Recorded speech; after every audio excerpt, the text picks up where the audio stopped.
The graveyard sweep. Yes, my eyes that she do. Greetings, greetings. Divine all blessings, peace and love, joy and prosperity.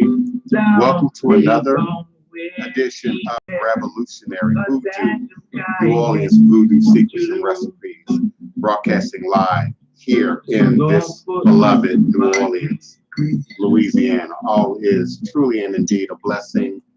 Please allow just a few more moments for my audience to settle in, and I'll promptly begin the show.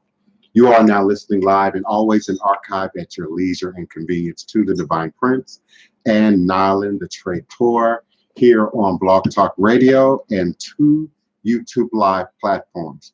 My YouTube Live page and Nylan's. Instagram.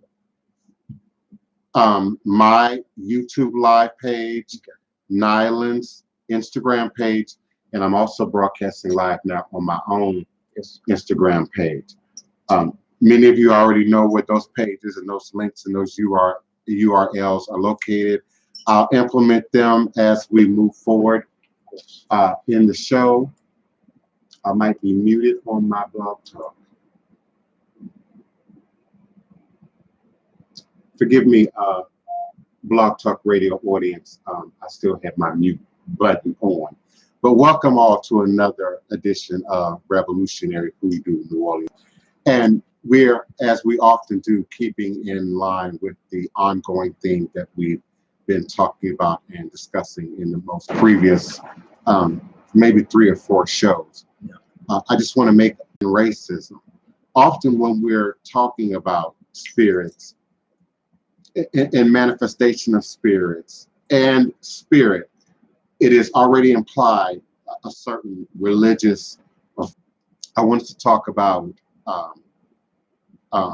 religion and racism specifically today, particularly for those of us who understand the nature of PTSD, post-traumatic slave disorder, in the balancing of that information with the information that we're now trying to incorporate, that we're now trying to revive, that we're now trying to make a part of our regular daily language and activity, and that is ATR, in the past of ATR.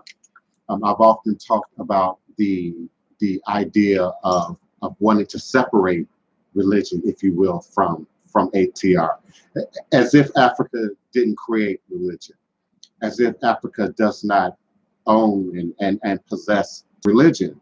And indeed, voodoo is religion.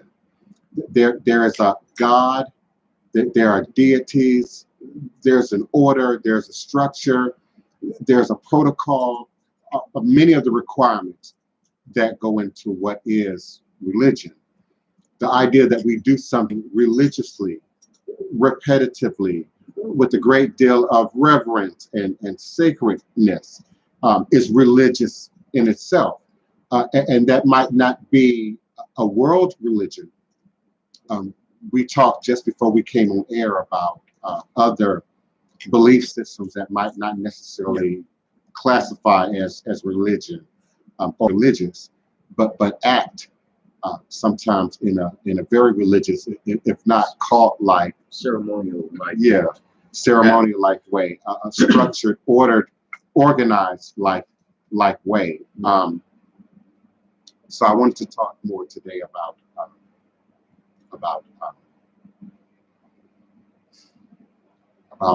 religion and racism, and invite you to be a part of the conversation. I invite you to type your questions, comments, and requests in all capital letters in all platforms so that we might see them clearly in this format. I would also invite you to utilize my Blog Talk Radio call-in number because I'm having a little bit of problem in my YouTube Live chat right now, and I would have to move the phone around a lot to interact in my Instagram chat. So if you will, please call us at our live Blog Talk Radio number at area code 277-9143. We appreciate and enjoy your participation, your comments, your questions. Yes. As it relates to the show topic, the ongoing show topic, the presence of spirit and spirits.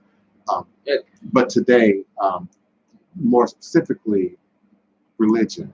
Just before coming on, we watched the documentary, and I can't quite recall the name and the host and all those details right now, but pretty much this African American gentleman is documenting sort of the modern presence of the Ku Klux Klan. I've also watched other episodes of this series where he's gone to Europe and documented, Nazi movements and other quote unquote religious movements, sometimes in a state of fanatical representation and demonstration or racial demonstration, even nationalistic demonstration is a word that Nylan used in the conversation before we came on to the show.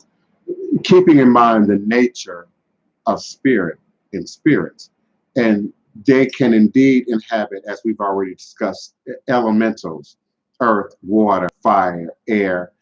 But now we're moving more into mind, ether, spirit realm, thought form, thought projections, language, cult mentality, group think. I can remember, and I'm not quite clear on the year, back in Manhattan, New York City, and I think it was a Latin parade, a Latin festival, some sort of Spanish, Hispanic festival was going on, and this group mentality thing happened, and some women were raped and violated, and it was a big story. I want to say it was in the early 90s, if I'm not mistaken, when this happened. But we have even more recent demonstrations of sort of that group think, where people have a like mind, a like belief. Whether that belief is real or factual is not relevant in a group think. Slender Man is a modern demonstration of a group think. Veganism. Where younger people are believing in Slender Man to be a real entity, a living entity, a true story. And so we have these two young girls that are sitting in jail now because they killed their friend, in sort of this group think mentality about Slender Man and the reality of Slender Man. We also can't look at this or address this without considering mental health. And sometimes mental health is a key component in how people connect in and with religion, and then how that manifests. And I say mental health, whether it be good mental health or mental health that's not in balance. Some people believe in something bigger than themselves for their well-being, for their overall sense of mental health. It's a part of the totality of their identity, not just one part, where we might see religion showing up as sort of a dominating factor. And then it overrides how you handle health, for instance. We saw a case, again, in the media where people of a particular religion, I believe they were Jehovah's Witnesses, refused to get their children medical care because they didn't believe or didn't trust or didn't understand. And we can look in our community, ATR, Black consciousness, the conspiracy theory guided arena, and we get notions and ideas about a particular person, place, thing, group, structure, and that takes on a life of its own. And very few people are doing the homework, are doing the research. It's ignorance in that. It's an element of ignorance in it, but I was going on to say, talk to you. I mean, you was talking about the Slender Man. I was going to speak up and spoke up and said veganism. You know, people. I mean, yes, there is a holistic side of eating and cleansing and being able to do things for your body, but I also feel like there is also we attach other things to truth. We attach these whatever we have had or whatever we are experiencing, we attach these things, which a lot of times are not clearly understood, to these truths, and then we continue to move forward with it as if it's as if it's golden, or as if it's solid, or as if it's the word of God. As some people may say, but there is there's a lot of things done in the name of God.